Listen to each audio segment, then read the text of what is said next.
Welcome everyone, my name is Echo. Before we check out the latest beta and preview, I wanted to let you know that Minecraft Java Edition today was given the 1.21.2 release candidate 1, which means we are on course, on schedule for both Minecraft Bedrock Edition and Java to be updated on Tuesday with the Bundles and Bravery update. For Bedrock Edition, it will be 1.21.40.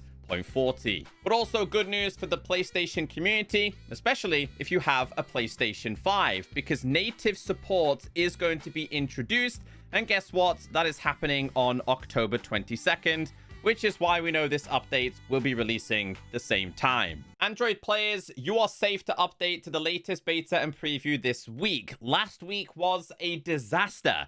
Basically, the developers released a version pushing it to the Play Store, and it was updating players to the latest beta. This has been fixed and kind of explains why this version is 4 more versions ahead compared to last week. Getting into this week's features and bug fixes, the Pale Garden, it has been updated on Minecraft Bedrock Edition. I put it inside of this book. Number 1, tweaked the size and placement of pale moss patches.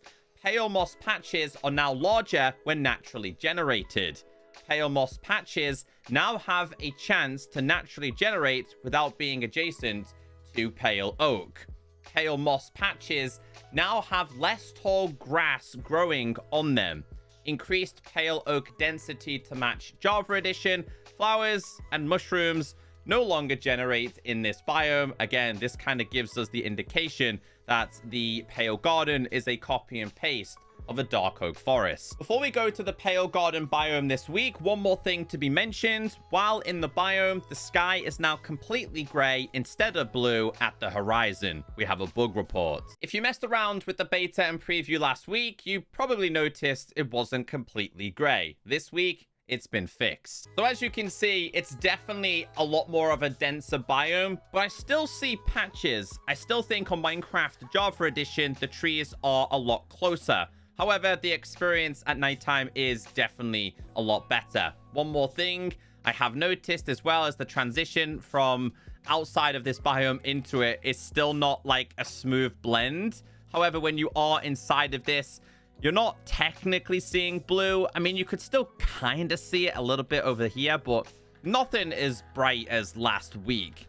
So they've also made it where I think they said less tall grass or no tall grass at all. You're also going to see these kind of sprawling up the trees. So it does look like it's got a lot more going on. So it's definitely a significant increase and improvement compared to last week. The color of the stripped pale oak log is now brighter, matching the rest of the wood set. We have a bug report. The pale oak sign item and block texture is not consistent with the previous versions. So basically the bottom of this, which is this right here, was not consistent with this. They're basically saying this is how it should have looked, which was this log right here. And you can definitely see that the sign looks a lot better. And if we open up a chest, and as you can see there, it also looks so much better. Pale oak saplings now grow into pale oaks with hanging pale moss on them, but no pale moss patches at their base. So I noticed this last week. If you went ahead and placed these down and bone mealed this, you actually wouldn't get this here. But as you can see, there isn't going to be any moss on the bottom. The Pale Oak Sign UI no longer has a missing pixel in the upper left corner. We have a bug report. I never noticed this one, but as you can see, if you re-edited a sign, it was actually missing a pixel. So I went ahead and tapped on this, and as you can see, the pixel has now returned. It doesn't say what they actually changed, but they did say the texture of the Pale Oak boat with chest item has been adjusted for consistency with other boats with a chest. So we have ourselves a visitor here. Here is the boat chest. To me, it looks a lot brighter. And I was kind of looking at the planks here. And if we kind of put these close to each other, like this is incredibly bright compared to this. Somebody did outline this in my previous video. And yeah, it does look a little bit more grayish compared to whitish here. The pale moss carpet no longer floats in the player's hands while in third-person view. So apparently this looked a little bit obscure in this perspective. It's been fixed. Changes with the Creaking heart. It says, The Creaking Heart with a spawned Creaking and partial Pale Oak support now deactivates if the Creaking is despawned via commands.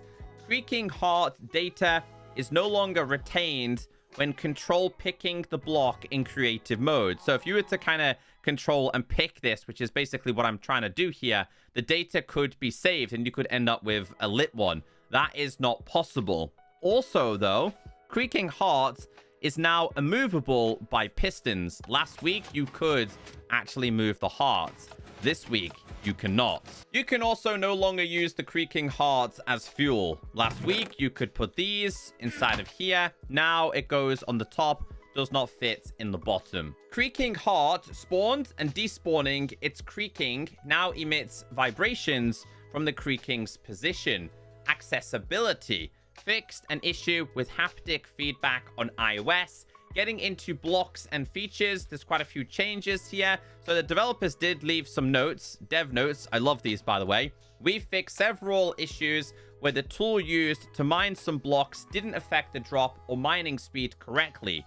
Related to these changes, any block that drops when its support is broken will also drop when mined with any tool. And that means the following blocks now only drop when broken with a pickaxe. That being the blast furnace, cauldron dispensers, droppers, enchanting tables, furnace hopper, and smoker. We have a bug report. This has been a reported issue since 2018, affected in all of these versions. It basically says what I've just said to you. All of those blocks and items will drop if you break them using your hands. In 1.21.50, you actually need the correct tool. So if I was to try and break myself a blast furnace using my hands, in the previous versions, you were able to pick this up. Now, it's just going to completely break into pieces. So you now need the correct tool. So if you wanted to pick up something like a cauldron, you have to use a pickaxe. This also means the following blocks that require support now always drop when broken with any tool. All copper doors, iron door, heavy weighted pressure plates, light weighted pressure plates, polished blackstone, pressure plates, and stone pressure plates. So if I was to go ahead and break this now, these are always going to drop. I'm pretty sure they said the door as well. I might be wrong here. Let's see. Let's see, because I think in the official report... No, okay. Yeah, it does. It does. So you can actually break these with your hands. You don't need the correct tool. Budding amethyst is now slower to mine with an improper tool. The following blocks, which always drop, are now mined faster when using the incorrect tool. Bell, brewing stand, crafter, ender chest, lantern, soul lantern. It does say note that the ender chest is considered a always drop block, even though its drop is not an ender chest. So you ever notice that these things can take quite some time to drop? They're a little bit faster now, apparently. The bell previously was like, it took forever to break, right? But these can now actually be broken a little bit faster. Same with this, apparently, although it doesn't drop an ender chest.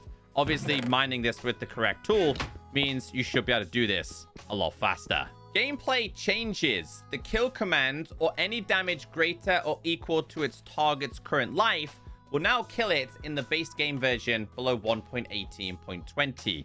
Zombified piglins spawned by nether portals now have a 15-second cooldown before they can use the portal again. Graphical. And finally, textures with multiple variations will now load PBR texture data. We have a bug report. Here is the bug report. Apparently it was reported like a year ago, and basically the deferred lighting wasn't actually working correctly. This time it's now been fixed. Moving on to items, updated heavy core items texture. Now I noticed inside of like my hotbar, definitely looks, I don't know, a little bit more graded than anything else. I'm not sure if you guys can notice the differences there.